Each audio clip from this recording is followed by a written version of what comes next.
Hello and welcome to another episode of the Sinead Says podcast. This week we have Dominique Nugent, and the reason why I brought Dominique on is because I'm sure some of you do already follow her, but she kind of went through a bad breakup a few years back, and I remember listening to a few of her podcasts, and I remember thinking, when she's on the other side of this, I would love to interview her because it gives hope. And that's exactly what I did. And she's at that other side and she's in a great time of her life. And I thought I would just interview her, have a lovely catch up about her life and, you know, ask some of the questions that you guys asked. And she's also suffering with a chronic illness. So we talked a bit about that and how to navigate that in their relationship. But before I go into the interview, I just want to say thank you very much to BetterHelp, which is our sponsor. We do talk about therapy quite a lot in this episode because therapy is something that she sought when she went into a new engagement because she was getting old triggers, and this is something I always recommend to people as well.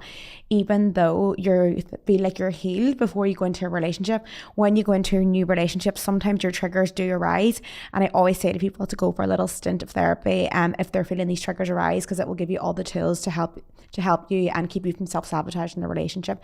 So if you would like to sign up to BetterHelp, which is an online therapy platform, you can get 10% off your first month with betterhelp.com/Sinead. That is betterhelp.com/Sinead. Hello and welcome back to another episode of the Sinead Says podcast. This week we have Dominique Nugent. I'm so excited to get her on. I've wanted her on for ages, but I feel like now is like the most perfect moment to have her on. She is a newlywed. I think did you just come back from your honeymoon there as well? Or are you going? I had like a mini moon, but we're going on honeymoon next week on the big one. Oh yeah. So I literally caught her in between. She was like, "Oh, I've got time Monday." I was like, I will take it.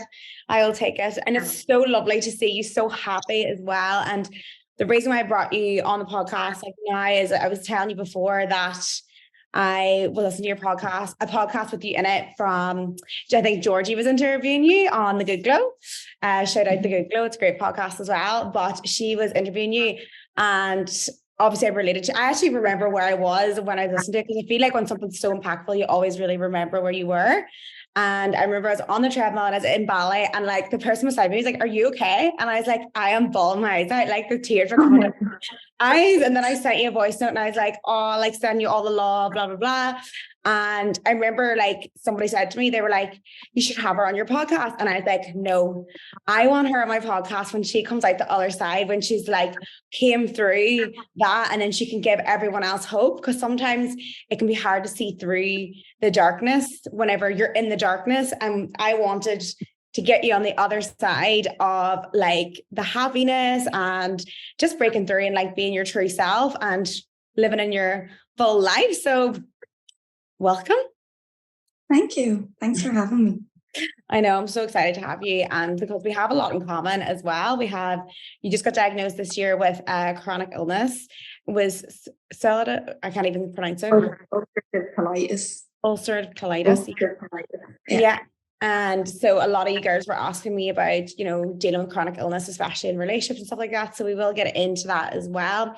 But first, I just wanted to talk about, like, you know, coming out of that darkness and into the person you are today. Because sometimes I feel like, especially in my inbox, I do get a lot of girls who are in that dark place and feel like they literally cannot get out, and they literally feel like they can't be loved or be in a relationship again, especially when something so traumatic happened to you.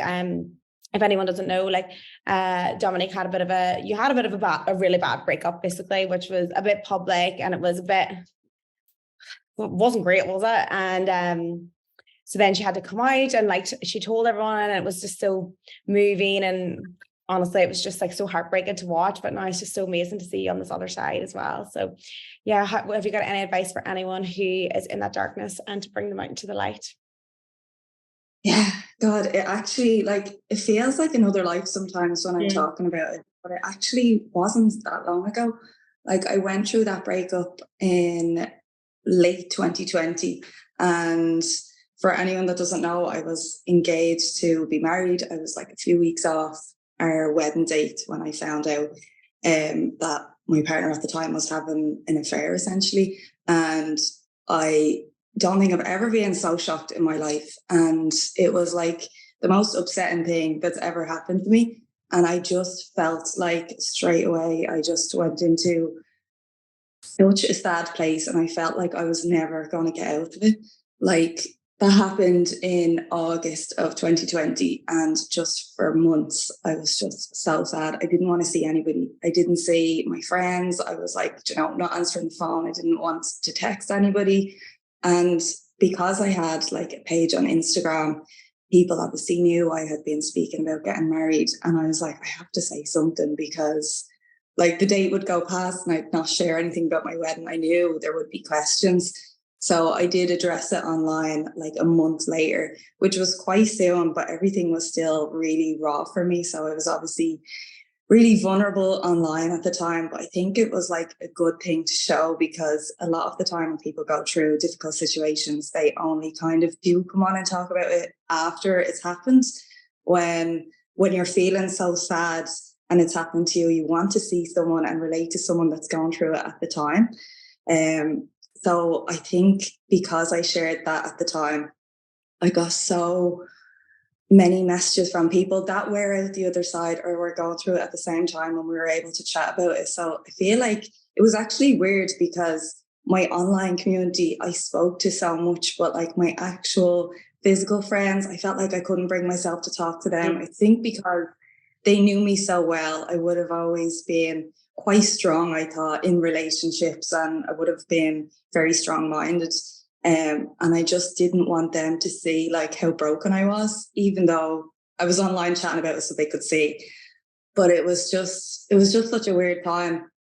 But I remember like it was obviously during COVID, so I wasn't able to like go out and go to nightclubs or go to bars or get drunk. So I literally didn't drink at all for months, which I think was a good thing, because, like when you go out after breaking up, you're like, oh, like you'll probably just go a bit wild, where I just was like really reclusive. Like, so it was like I was in solitary.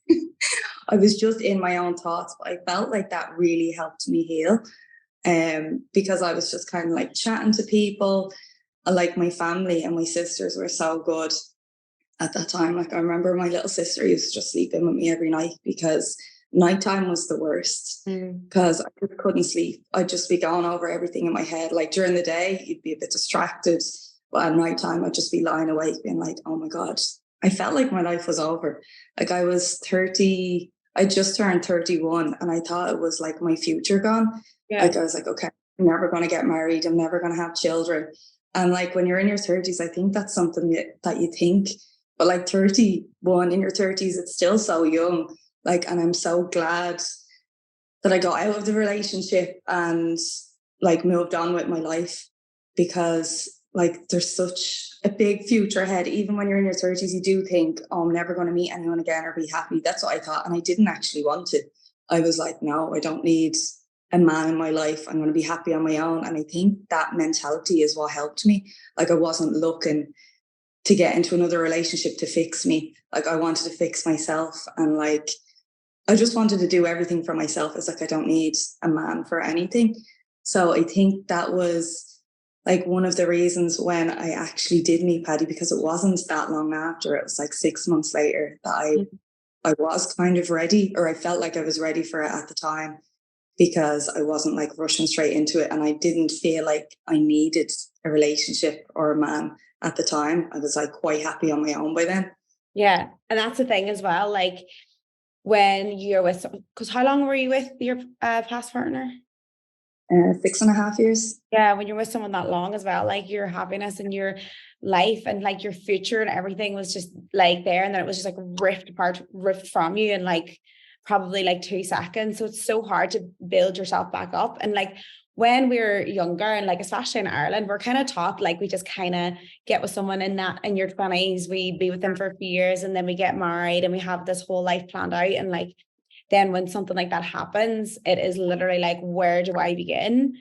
And how am I ever going to, and you feel like you're like right back at the beginning, and you have to go through loads of different steps before you can get to this so-called like marriage and stuff that everyone expects you to be at the age of like 31. So like it does be really like scary for someone, but also like what advice would you have for someone that is feeling like that, especially someone like who's in their 30s. And like I think as well, like it's this thing when we're in Ireland that we have to be like married and have kids and all in our 30s, but like it's definitely not the case anymore.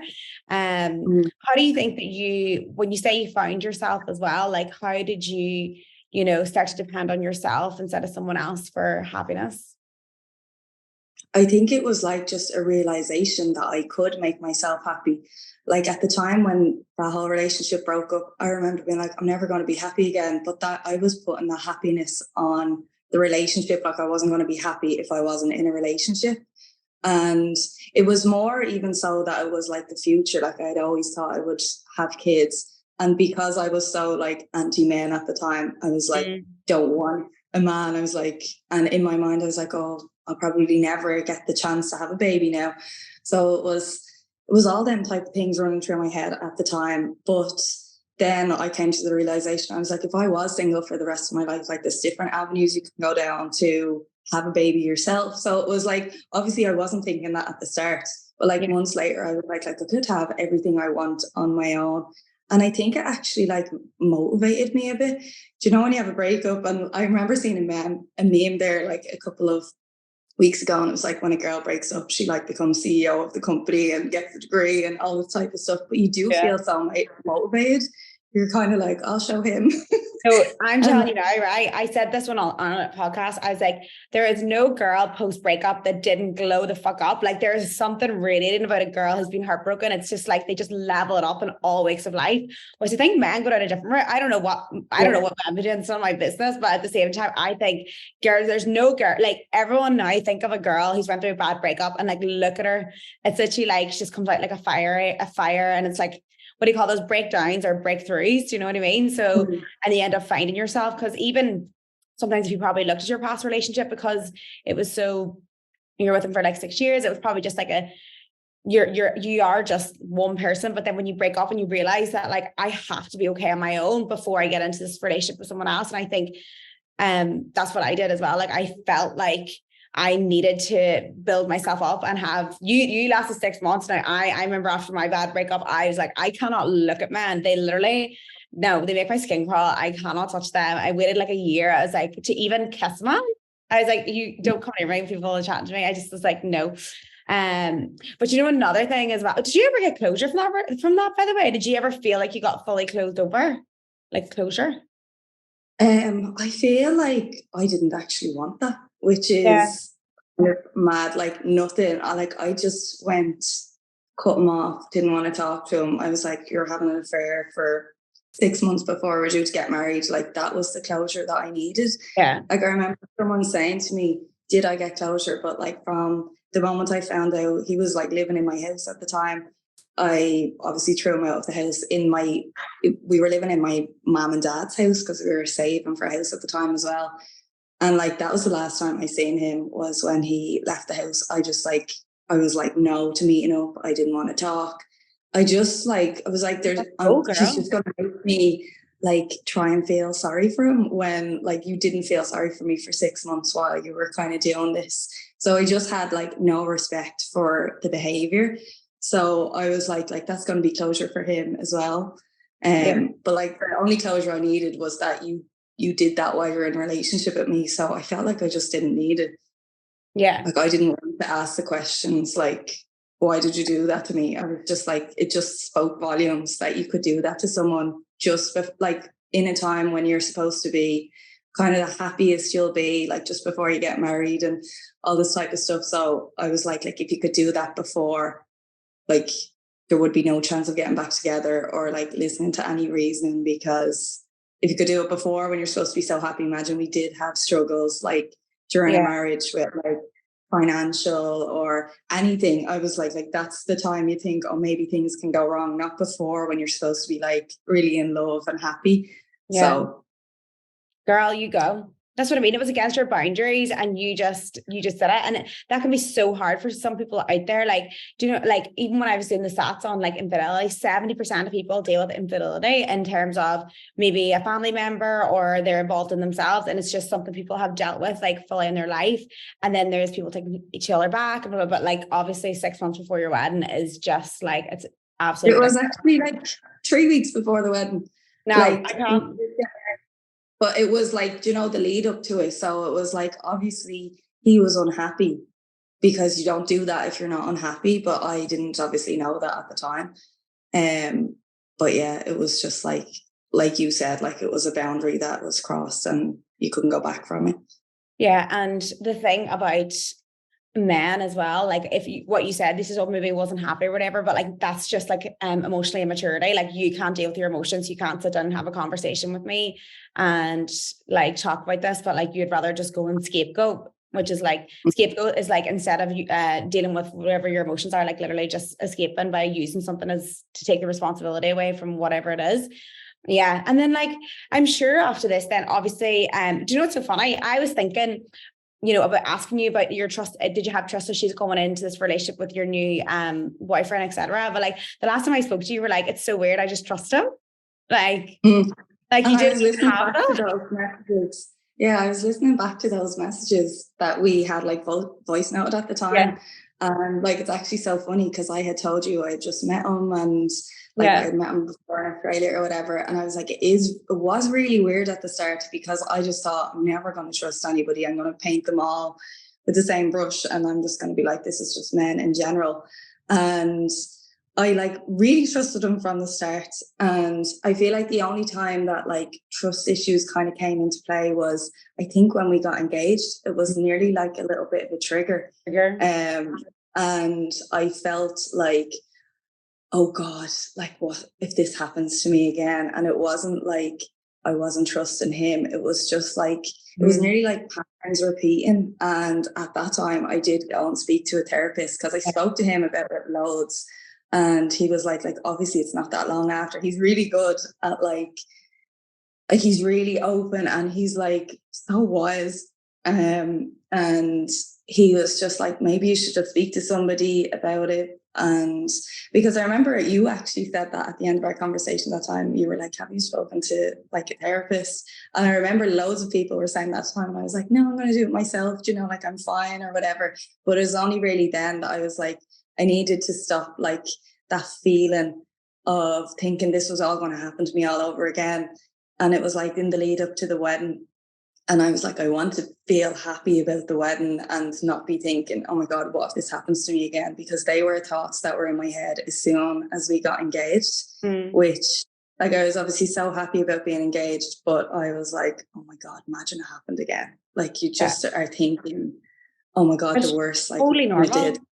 Like triggers are totally normal. And I always tell people as well, like like a good time for a therapist. So say, for example, you've had issues in your relationships or whatever, and you're going into a new relationship. At this point, before you get into a new relationship, you're usually feeling very healed, you're feeling very in yourself. But then when you get into this new relationship, all these triggers from past comes up. And like, I always tell people, like, do a 6-week stint at the start of your relationship with a therapist, because these triggers will come up. And like, for example, like you 100% know that Patty wouldn't do that, but you were obviously feeling scared for yourself. You were scared you were going to go back into that dark place. So you weren't even like, it wasn't that you didn't trust Patty. And then instead of you know, reacting on your emotional triggers, you could easily be, you know, picking at him and like checking his phone and like doing all these things and like almost sabotaging. But instead you decided to understand your triggers, be more aware, and then speak to a therapist who would help you with the triggers. So like what did the therapist help you with? Like, was there any tips and tricks for anyone that would have trust issues, or anyone that like anything that really helped you get through this time? Yeah, like she did loads. I remember the first time I was just like, I didn't want to do it at all, but I knew that I kind of had to. And then like the hour just went so quickly. And then I'd done it every week for I think about 5.5 months.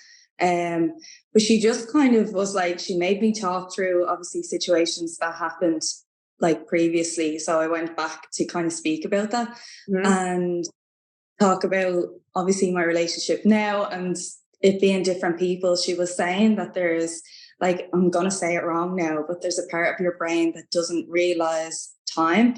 So like sometimes when things happen, it thinks that you're back in the situation again. And that's why like the trigger happens and you start to feel anxious and worried because your brain is putting you back to when that situation happened before rather than the situation you're in now.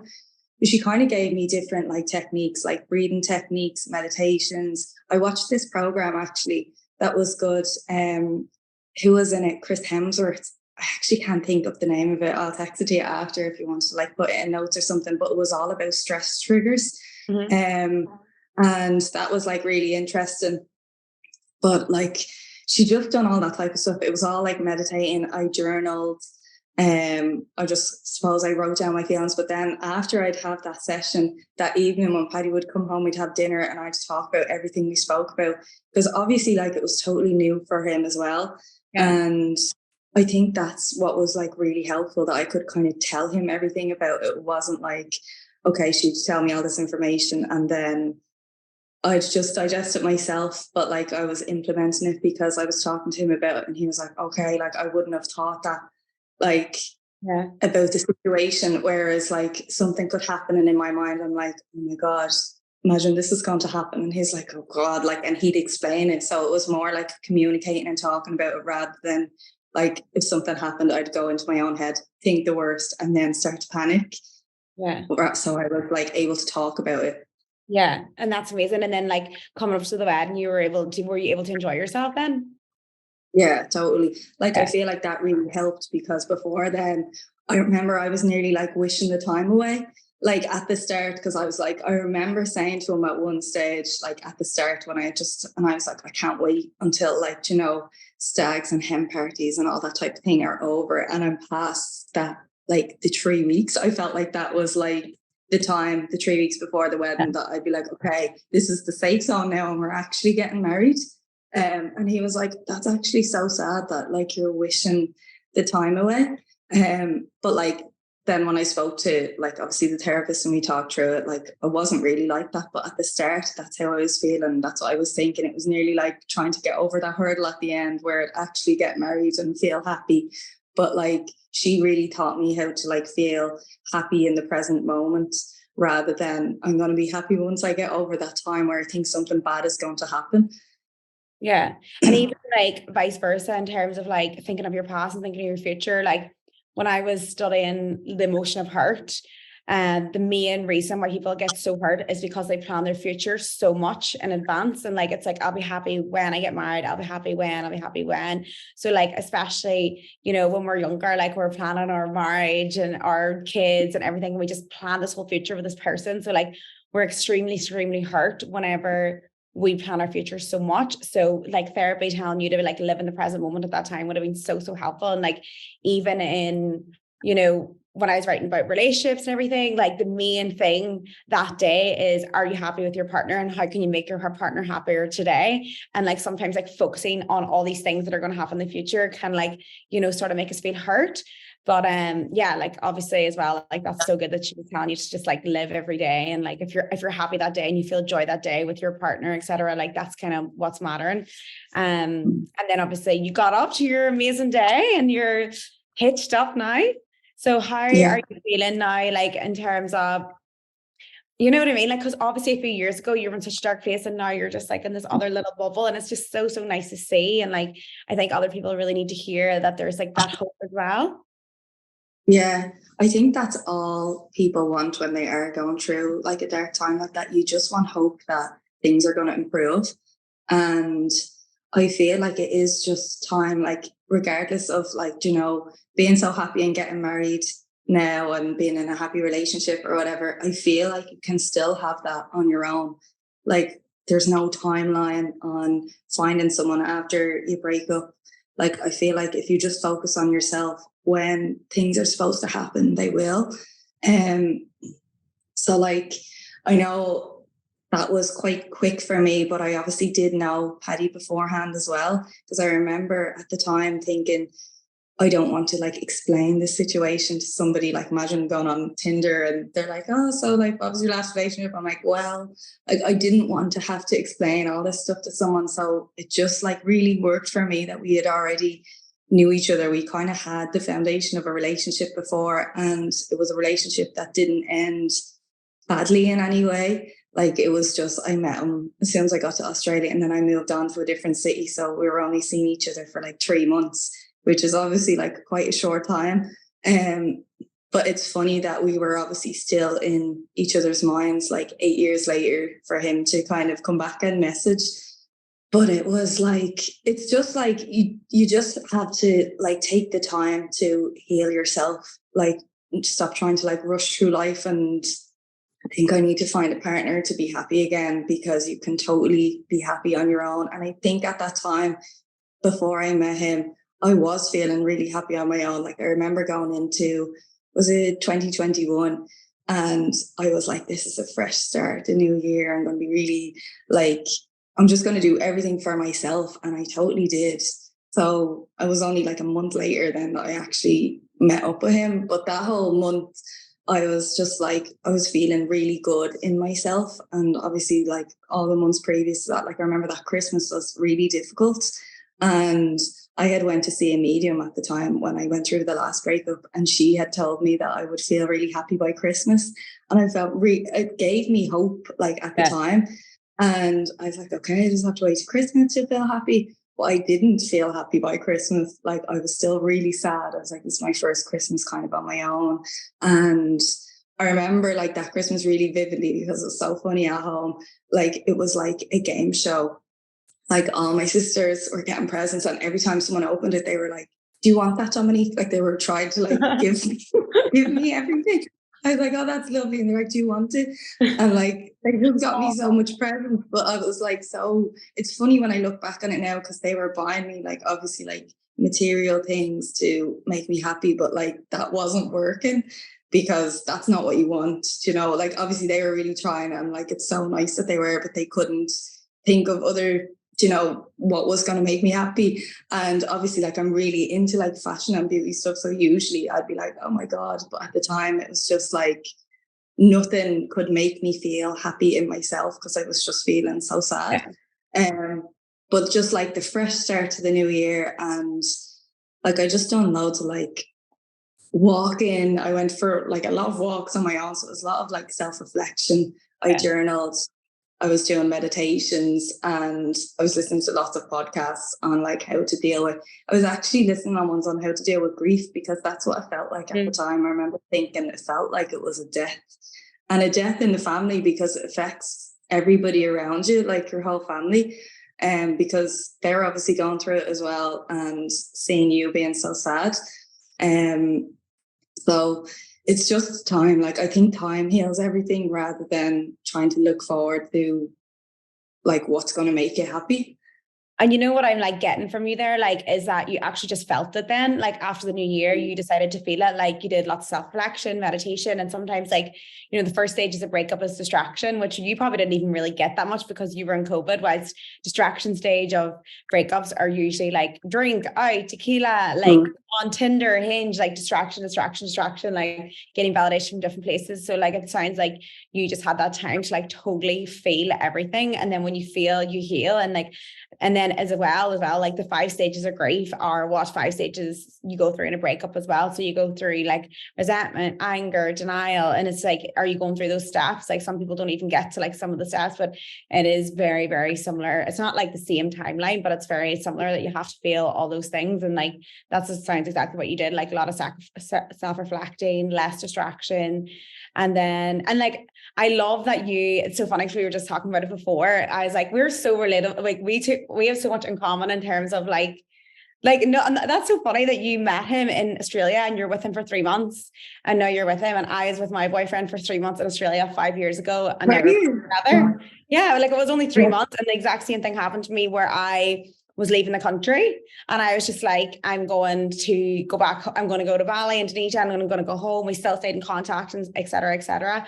But I was just like in a very different space to where I am now. I was just like, just out of a very, very bad breakup. And like, he was the first person that I was like seeing since him. And I was just like, it just like, for me, it was just such a wrong timing. Like I couldn't even see past that breakup. I was just like a little bit all over the place. And then obviously like we always still like talked and stuff, but we haven't like been in contact for a few years. And then, yeah, like that's funny. Like, and the same thing as you, like nothing really bad happened. We just kind of like broke up because obviously, and we weren't even together. We were just seeing each other. Yeah. He was always like so good, so nice. He was still always friends with my friends and like stuff like that. And then was he back in Ireland then? Yeah. So I actually didn't know like anything about him, because he wasn't on like social media or anything. So I wasn't like, I remember going for like walks with my little sister, and I remember her saying, she like a week before he messaged me, she brought him up. And because I think we were out on a walk and she was talking about, I don't know, if I met somebody else, and I was just like, I'm not going through that whole thing again where like you're like going on first date and you don't know them and all this. And she was like, maybe like you'll go out with someone you've been with before. Remember that fella Paddy in Australia? And I was like, it was so random that she brought him up, because it was like 8 years previous and it was such a short, like, as you said, it wasn't even a relationship for us either. We were just kind of seeing each other for the 3 months, but we did spend like a lot of time together then. But it was so funny then, like the week after when he did message and she was like, I manifested him for you. And it was actually like both of our sisters that kind of like actually made it happen. Well, not really Vicky, like she said it to me, but his sister had told him on Christmas Day that I was single again because she followed me online. Whereas like he's not honest, so he didn't actually know anything about me or whatever. And he was like, I was thinking about it for like a month then, like when's the right time to actually message, because she told him like what had happened. But I remember like his first message to me, we were only reading back over them a few weeks ago and they were so funny, because it was like he asked me out on a date like after about 3 messages. I was like, you were quite bored. But he was just like, hey, how's the last 8 years been? Because we didn't have any contact. Yeah. Like for the first few months in Australia, we did, because I had moved from Brisbane up to Darwin. And I actually rang him by mistake one time, like a couple of months later. I thought I was ringing my friend Paddy, and he answered the phone and I was like, oh, what do you want on your pizza? And it wasn't him. It was like Paddy that I'm with now. And he was like, Dominique. And he said, I remember your name flashing up on my phone. I was like, oh, she's after coming to her sense. And he was like, I thought you were like ringing me being like, come up and get back together or whatever. And you were like asking me about pizza, and the phone call wasn't for me. But like, it was so funny because he said that like in his wedding speech about that time. He was like, I remember like her ringing my phone and being like, oh my God, she's ringing me. But like, it was so mad. It was so mad to see him again after like so long. But I didn't know he was like living in Ireland, because he lived in Australia for 5 years. Like I came home after a year. I went back for a couple of months and then came home again for good. But he had been living in Dublin for like 5 years. So like, he's not from Dublin, he's from Cork. So I just had no idea. And like, when we traced it back, we had actually been in the same place a few times and like didn't see each other. So it was actually really weird. I was like, we were supposed to see each other, or like, you know, it was supposed to happen, but like the timing was obviously only right when it was, like when he actually messaged and I was single and he was single or whatever. Because I do remember walking past him years ago, like when I was with my ex in Dingle, and he just walked past me and he didn't see me. And I remember that feeling of, oh my God, like, that's so weird. Like, he's after walking past me there. And like, it was like one of the first things I said to him. He's like, I never seen it. And I was like, oh my God, I thought like you hated me or something. You didn't say hello. Like, because he literally walked straight past me. But obviously, like, I was with somebody at the time and he was just walking up the road on his own. But it was weird because there, like, that was one time where we literally walked straight past each other, and now we're married. And, you know, I get this question too. People do ask me this, right? Because people are like, oh, did you just always love him, or did you always like him, or like, and I'm like, no, like, I fully think I felt like got over that. Like me and him were both like over everything. And like, I had a different relationship in between that. Like he hadn't been with anyone since, but like, we were both like quite independent and like, we were both fine. And then like, I felt like I fell in love with a different person like at a different time or something. Do you know what I mean? It wasn't like we started seeing each other and it was like back to normal. Was yours like, I don't know if you were in love before, and then like you fell back in love, or you felt like you always had that spark. But I think like people do think that like, they're like, oh, did you just always love him? Then I'm like, no, I feel like I fully like was over it. And then like, we just fell in love as two different people. And like, it was just, I don't know, like just something very different. It's hard to explain. Do you know what I mean? No, mine is like the exact same, because we were like, I met him like the first day I got there. So we started seeing each other like straight away, but like we definitely like weren't in love at the time. Like I did really like him, but it wasn't like, oh my God, we fell in love, I moved away. And then it was like rekindling a love. Like it was just like it was familiar because he was like, it was actually just really weird to see him again. Yeah, because, familiar is the name, the thing I would say as well. But yeah, that's what I would say as well. yeah, It felt like I easier to remember, fall into, but like it still was like brand new. yeah, it was still like getting to know someone again, because obviously like 3 months isn't a long time. And then it was obviously years ago. And so much had happened in between that, like, obviously, like you evolve over time as well. I was like, oh my God, will we still kind of click? Because I remember we did have like that spark straight away the first time, and like our humor is really like aligned.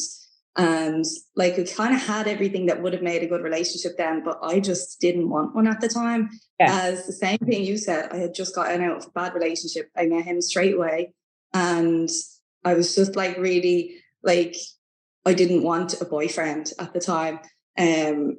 So like it was And actually that's just mad. okay as well. I think people Yeah. think as well, you know, when you meet this person, you're meant to be like, you know, all in and like you make everything work. But I just feel like it never would have worked back then for me, and probably yourself. No. Like it's just like, I just feel like I wasn't in the space, and I'm so glad that I didn't, because I feel like we were both so young. Like he is like a total different person as well. Like he's like a man now, and like back then he was like a boy, and I was like a backpacker running around, you know, I didn't know what was going on. So I just say like, it's even better to like, because I feel like we probably wouldn't even have been able to last then, because we were so young and immature and like silly, and now we're like older, have so much more experience, and we also appreciate each other a little bit more because we have not been together, and we did miss each other obviously, but like in a different way, I suppose. Yeah, you know what I mean? Yeah, I think it's like what you're saying is exactly like what I'm thinking. It was like meeting like a man after kind of being like, you know, when you're in your early 20s or whatever, and meeting them. And then when I met him this time, it was actually really weird, because when he was working in Australia, he was like in construction. So I just assumed that he had a trade and that was his job. And then when I met him, I remember the first time here, you know, he came from work in a suit, and I was just like, oh my God, like he was so different. So it was like a different person, but the same one. It was just like really weird, but good. But it was like getting to know someone all over again. But I just had that familiarity that like I knew I liked him, and like that we got along. It was just, I was like, oh my God, I wonder, is he so different now? You know, after 8 years or whatever. But it was just like straight away there was a spark, and I was like, oh my God, like maybe I was supposed to be with him. But in my mind, I didn't want to think that, because it was like putting expectations on it straight away. But like it was really clear, I think, after, like I remember him saying like after the second date, he was like I knew I was going to marry you. Which is like funny. But like yeah, it was actually, it's just like a little fairy tale. I just love it. And like, just for other, like, you know, other people going through things, you just never know what's going to happen. Like you probably didn't think that would happen in a million years, that like that guy that you randomly were seeing 8 years ago was living in Dublin. You know what I mean? And like, he didn't even have Instagram. Like, it's crazy what can happen. So like, if anyone is like struggling or in there, you just do not know what is around the corner for you. So instead of like, all I can say for everyone is just like, get excited, because, you know, there's living proof everywhere that, you know, there is happiness on the other side of darkness, and please hang in there and it will happen. And I think like it's good to be like excited about being single as well. I remember seeing the other day like a video some girl put up, and she was like, be excited about being single, because one day you'll be married with kids and you won't have the same freedom you had when you were single. So enjoy that time as well. What I think is important, to enjoy the time that you're on your own. You can just do everything you want to do yourself without having to kind of, you know, and anybody to really answer. You can travel wherever you want, do whatever you want, yeah, and it's all just for yourself. And them single stories, you'd be telling them around the dinner table for years and years to come. Like all them stupid dates, all them crappy dates all the time. Like, you know what I mean? Like, and you just got to do it for the girls group chat. Sometimes you just got to do it. Like all my single friends, like, to be fair, like they enjoy probably being by themselves more than they do date. But we're like, just date. We just need a wee story. We just need a wee story. But I know. And I remember that was your only sister. date. Did you do any single before? Was he like your only date in between?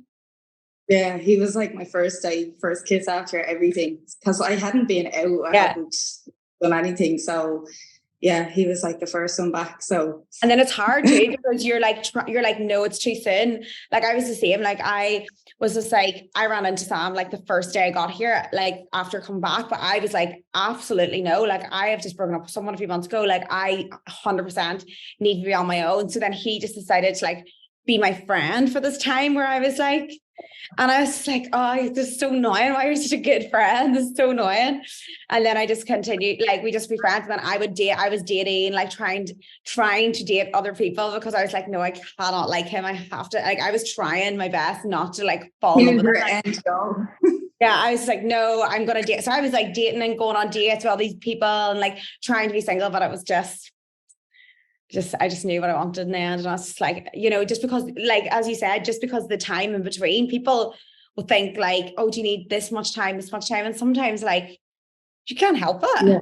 you It's know? all relative to the Yeah. person. I think, like, obviously it takes some people longer to deal with situations as well. And like the way you were talking about like the different stages that you go through, I feel like maybe I fast tracked through some of them because I skipped out on like the going out and all of that type of stuff. And I just was doing all of the like reflection myself. So I feel like I was ready for that time. And some people could be ready after 3 months. Like, who's to say, like, what is an acceptable amount of time after?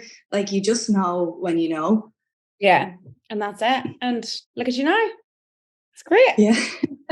Another thing people wanted to ask as well, and another thing that we have in common is chronic illness girlies, you know, like you've been diagnosed this year as well. And I have endometriosis adenomyosis, which is something that is ongoing. And I know that you were kind of dealing with symptoms for like 2 years or something, did you say? And what were those symptoms? So symptoms, like I felt I remember the symptoms, I can actually trace them back to like when they started. It was around that Christmas just before I met Paddy. And like they were quite embarrassing at the time. So I didn't actually tell anybody for years.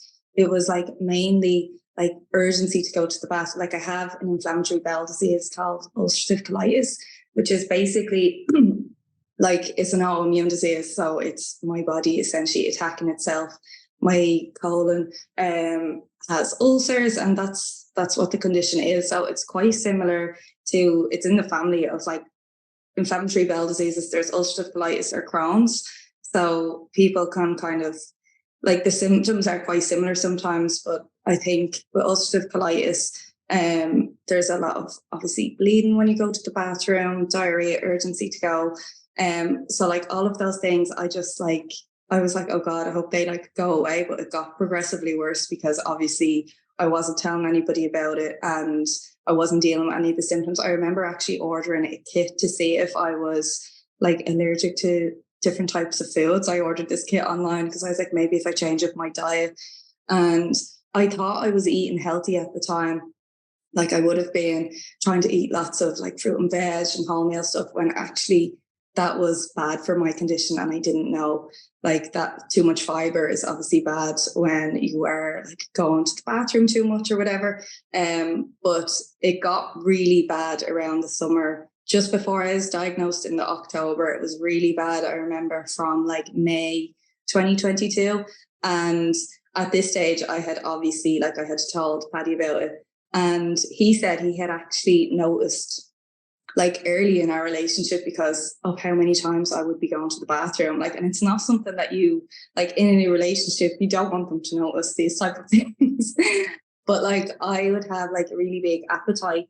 But I felt like when I was with him, I was like trying not to eat because I didn't want to have to go to the bathroom in his house and all of these types of things. And when we went on our first trip away, I remember being so anxious about, oh my God, we're going to be in a room together. Can I ask him to leave? He's going to be like, why are you asking me to leave? And all this type of stuff. So that was like a little bit difficult to navigate at the start of like a new relationship, but he was obviously really good about it. And he never brought it up until I did. And when I asked the question, did you notice? He was like, oh yeah, like I noticed, like, straight away. Like, cause I'd be up in the middle of the night. Like I remember just before I went into the hospital, the night before I went in, like I was up 8 times during the night to go to the bathroom. And like I'd be up for nearly the whole night. Like I remember him saying, I just don't know how you're functioning. during the daytime on no sleep, because it was like I'd be woken out of my sleep to have to run to the bathroom. Like that's how bad like it was. But I just got so used to it at the time that it was just like my norm. Like I would have to get up like a few hours before going anywhere in the morning because I'd have to go to the bathroom a few times. Like if I knew I had to drive from my house into town, I would literally be in such a panic. I'd be thinking along the way where I could pull in to go to the bathroom. Like it was really bad. So then I remember going to my GP in July. This was just before we got engaged. And I had obviously spoken to him loads about it by then. So like when we were planning our holiday, we went to the Amalfi Coast. There was like long drives from like the airport to Amalfi. And I used to just have to be so prepared. Like I couldn't even drink water. If I drank water, I'd need to run to the bathroom. And so I feel like I'd be dehydrated. I was just like really like unwell. I was dropping weight because obviously I think because of the condition, but then also because I was curbing my own appetite because I didn't want to have to run to the toilet as many times. Like I could just eat a spoonful of food and I'd have to run to the bathroom straight away. So if we went to a restaurant, it was embarrassing. I'd be thinking, where's the toilet? How many toilets are there? But it was just like, it's mad because I have medication that's working for me now, and the difference it has made to my life is like unbelievable. Like, because we went on holiday this year to Nice, and last year we went from Amalfi Coast to Nice over to my family just after we got engaged.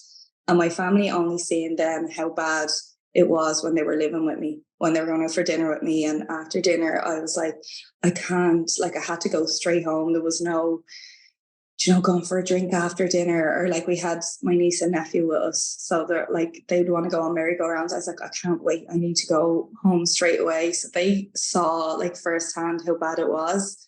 And then I obviously went and had like different colonoscopy tests, and I was nearly diagnosed straight away. It is like a disease that can take a long time to diagnose, but I was actually lucky in that I was nearly diagnosed straight away. Like from the point where they'd done the colonoscopy, the doctor came in and she had said we couldn't perform it properly. She was like, you poor thing, you must be in so much pain, because it was so inflamed that they couldn't get this is TMI now, but they couldn't get the camera. Tell it all. Everything's told in this. Everyone here is all nice. Yeah.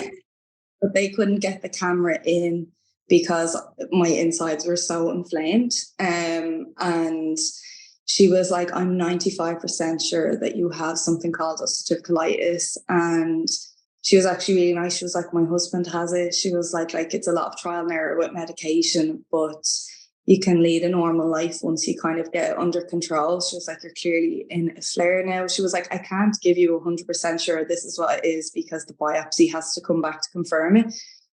But she was like, I'm 95% sure. So I kind of went home thinking that's what I had. I looked up the symptoms and it was everything that I had. And then I was admitted to hospital, like, I think a month after that, because the medication they had put me on, nothing was working, and it was just getting worse all the time. And I remember being like, oh my God, I'm getting married in, what was it, like 8 months or something at the time. And I was like, I can't get into a wedding dress. I'm not going to be able to like walk up an aisle because like I couldn't sit there for a half an hour in front of people. Like that's how, like, that was the time frame. Like I thought like a half an hour of my day, I wouldn't be able to like not have to go to the bathroom. So it was, I remember like being in hospital, and I think I told every doctor that came in, I was like, I'm getting married in June. Do you think I'm going to be okay by then? And they were like, once we get this medication under control and we start getting you better, like you should be fine by then. But they obviously didn't want to say because it's so different for so many people.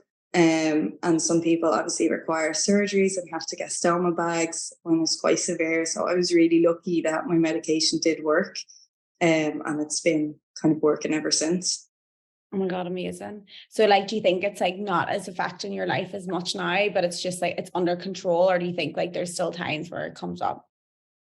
So I feel like recently in the last week, it has kind of taken a little bit of a turn, but it's just because I've been on antibiotics. So obviously I'm on these biologic drugs which suppress your immune system.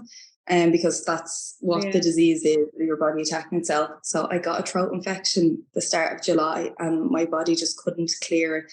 Like, I went on a course of antibiotics, it went away, and then it came back again. I had to go on a stronger dose, but while I'm on those antibiotics, I can't take my injections. So I was kind of getting worried about that, because I was like, oh my God, we're going on a big honeymoon where I'm going to be out of Ireland. My doctors aren't going to be there. And if I go into a flare again, what would happen? Like, you know, I could be going into hospital or whatever away. So I haven't been able to take my injection for the last 3 weeks, because you can't take them at the same time. And I've noticed like the symptoms kind of coming back this week. But I was talking to Paddy about it yesterday, and he was like, you just have to get over it. 1 more week, you can go back on it, and it should like go back to normal. But there's just that fear of it getting to that stage, getting bad again, because even with medication, like, you can go back into a flare, or it might just stop working out of the blue. So like now, while I'm like, it's working really well, other than this week because of what I'm on, I feel so lucky that it's working, but I know that it mightn't always be like this. So I just have to appreciate the time when I'm feeling good. And I was so happy to feel okay for like the wedding and all of that type of things, because that was like the big thing I wanted to feel okay for. So I remember going wedding dress shopping in October over to London with my sisters, and it was awful. Like, it was just awful, because like, I was stressed the whole time. I didn't want to eat anything because we were going on tubes and to different places, and I had dropped like, I think like 2 dress sizes at the time. So I knew trying on the dresses, they were going to look different on me if I was feeling well. Like, I went down to a size 6, which wouldn't be my norm. And I remember saying, if I like this dress, I was like, what's the latest I can give you my measurements? Because I was like, I'm on like all these different steroids, which were like supposed to kind of, or they can bloat you and you can gain weight with them. So I was like, I don't know if I order it, like, I can't order a dress in this size now, and then by like 8 months time I could be like 4 dress sizes bigger. Like, I didn't know what way it was going to go. So it wasn't like a fun time, that first appointment, because I was so unwell. But it all kind of worked out in the end, and it kind of like leveled itself out. And as soon as I went into hospital and got like the right treatment and went on that medication, it's been good ever since, thank God. And then like a lot of people did ask that, you know, like navigating relationships with chronic illness. And like, I know mine is like is another one as well. And in terms of, because it's obviously, you don't know when you're going to flare off, you can flare up. And also when you're trying all these different like hormone therapies, like you could be bleeding, etc. And like, to be honest, like I actually remember being in my last relationship and feeling nothing but guilt. Like I felt a lot of guilt, because there's things you can't do. Like, you can't, like when you're in pain, you can't have sex, and it's the last thing you want to do. And I always feel guilty, and I'd be like, if I ever like do like break up with this person, I don't want to get into a relationship with another person for so long, because it's nothing but absolute guilt.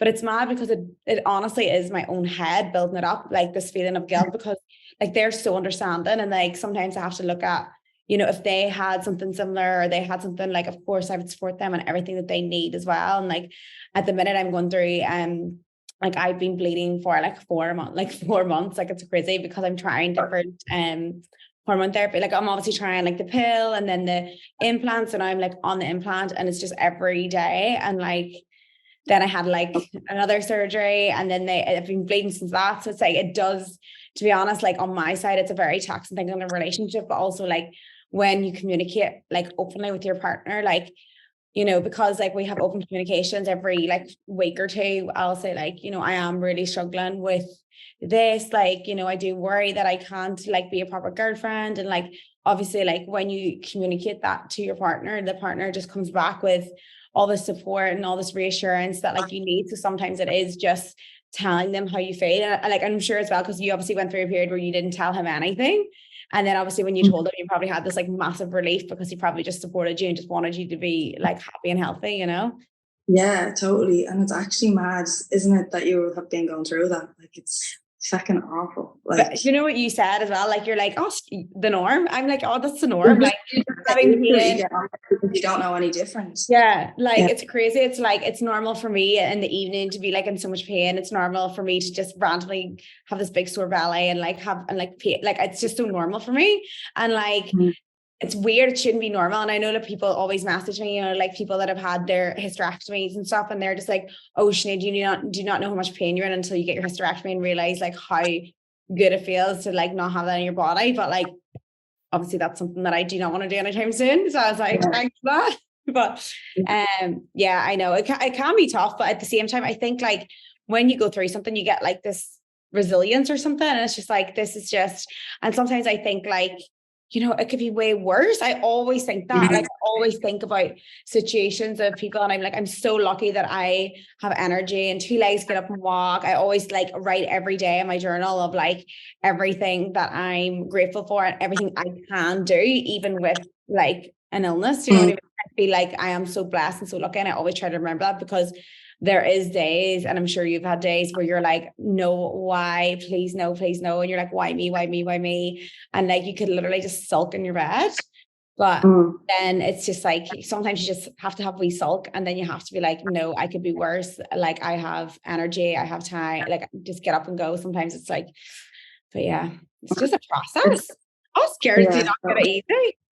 I know. And so funny you were saying that as well. Like, we have a gratitude board in my kitchen that like we write on every day, but like we kind of only started that like last, I think it was like last year. But I remember that time, like when it was like really bad, and I used to write like one thing I was grateful for. Obviously wasn't anything to do with that. But after, like, when the medication started working, nearly every like day, it was like something like, okay, I'm good, I feel good enough to go to the gym.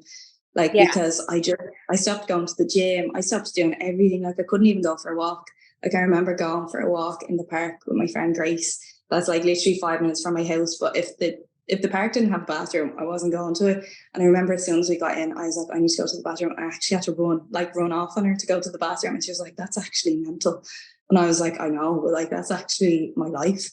But I stopped going to like gym classes because I was like, there was one bathroom in the gym, and if there was someone in there, I was like, I actually just couldn't go. I remember my trainer being like, where have you gone? But I didn't want to tell him at the time. I hadn't like spoke about it online or said anything about it, because I felt like it was quite an embarrassing illness to talk about anything kind of related to your bowel. Like, you don't really want to discuss around the dinner table or with people.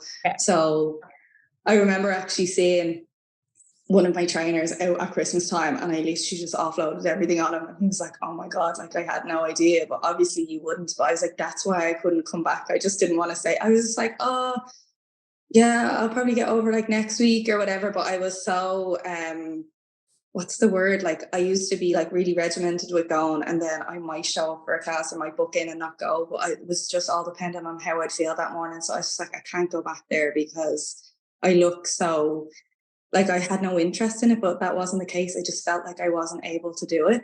So I remember after like being in hospital and going on the medication, I'm nearly feeling good, like straight away, like after a week or two. I remember going for dinner. We went away straight away up to Donegal, and we were sitting in a restaurant, and I was eating, and Paddy looked at me and he was like, it's actually so good to see you eating. Like, it's, and I was just like, I remember at the time I started crying at the table, because like, I couldn't remember from that point, like when I had sat down to dinner with him and not got up to run to the bathroom. So like, to be able to do such a normal thing was like so far removed from my life previous to that. But I had just become so accustomed to it that it was just like normal. But yeah, it was actually, it's just so mad. But you know what? Another thing as well, like, I know what you said about like you feel embarrassed about like talking about anything to do with files, and obviously I the same. I have a lot of issues. I have chronic constipation, and I'm going through a lot of tests. Very not so much yours, like opposite of yours, like opposite ways.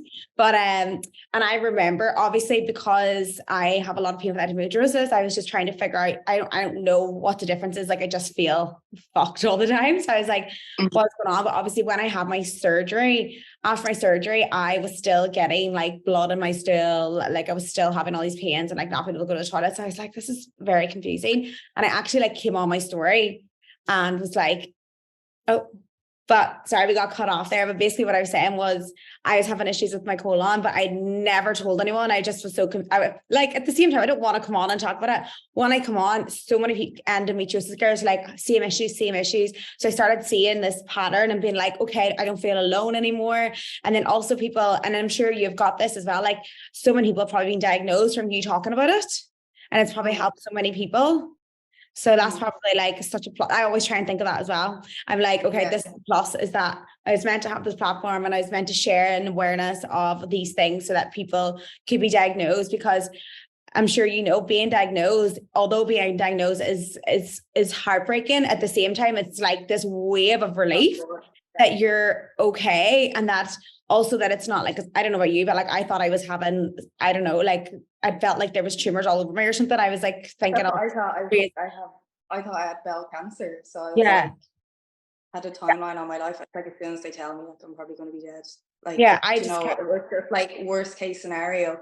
And because them symptoms were so bad, I was like, oh my God, there's obviously a tumor blocking my insides, and that's why it's like literally war running through me. So like it is like you are thinking worst case scenario. So getting a diagnosis and they're like, we can treat it, is so, oh my God, it's such a relief, isn't it? Like just to know that it's not all in your head. Because I remember people saying that to me, is that, oh, it's probably all in your head, you're probably just anxious. And I was like it's not, like it's physical symptoms.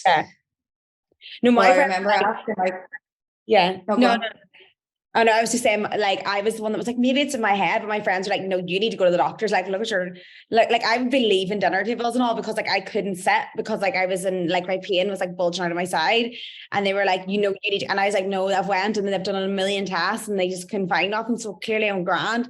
Like, especially if people are still in pain, if you're listening to it, if you're still in pain, you have similar symptoms. Like I've had to go back to the doctors like a lot because they didn't pick it up on anything, no bloods, no scans, no anything. It had to literally be like me pushing upon them. So yeah, that's another thing as well. Like sometimes you just got to keep going. You were quite lucky, but no, you had a few tests before you actually got diagnosed as well. So you probably thought the same, like, oh no, I'm grand, or it's just the way it is or something.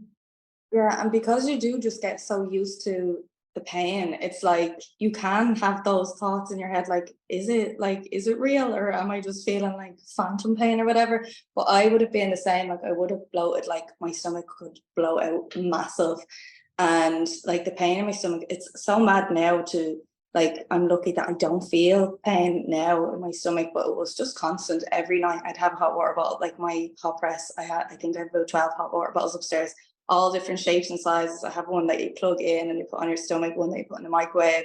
You know, there's so many different ones because you're just so used to it. That's your night once you get home from work, is sitting there with a hot water bottle, or like drinking boiling water would kind of settle my stomach sometimes, all those type of things. But you just get into like a ritual with doing them that you forget, like that isn't the way that normal people kind of live.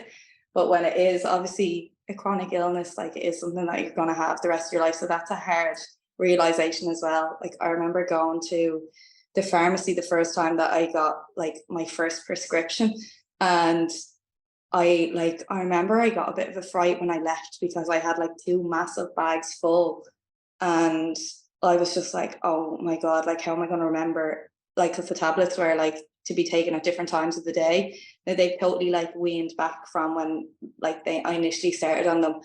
But I was like, oh my God, I was like, I'm a sick person. Like I remember saying, oh my God, I'm actually sick. Because before that, I was like, oh, it pains my stomach, like I'm going to the bathroom all the time.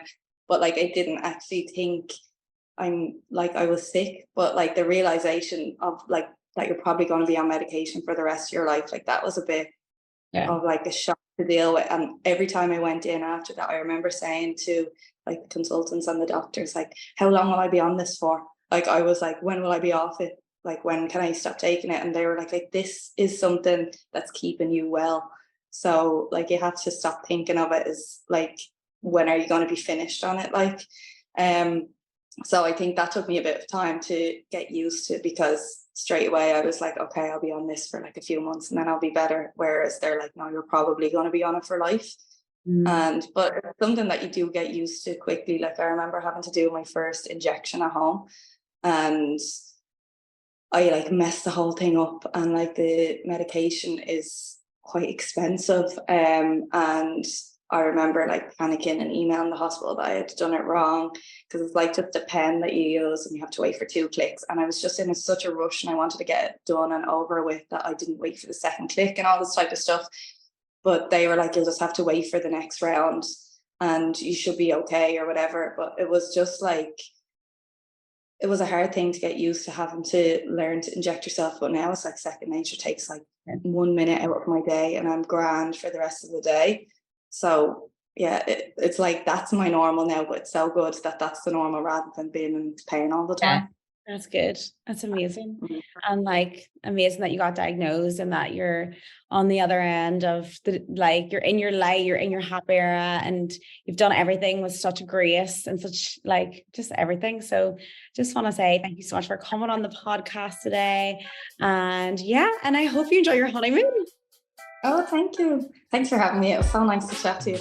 No problem. Thank you.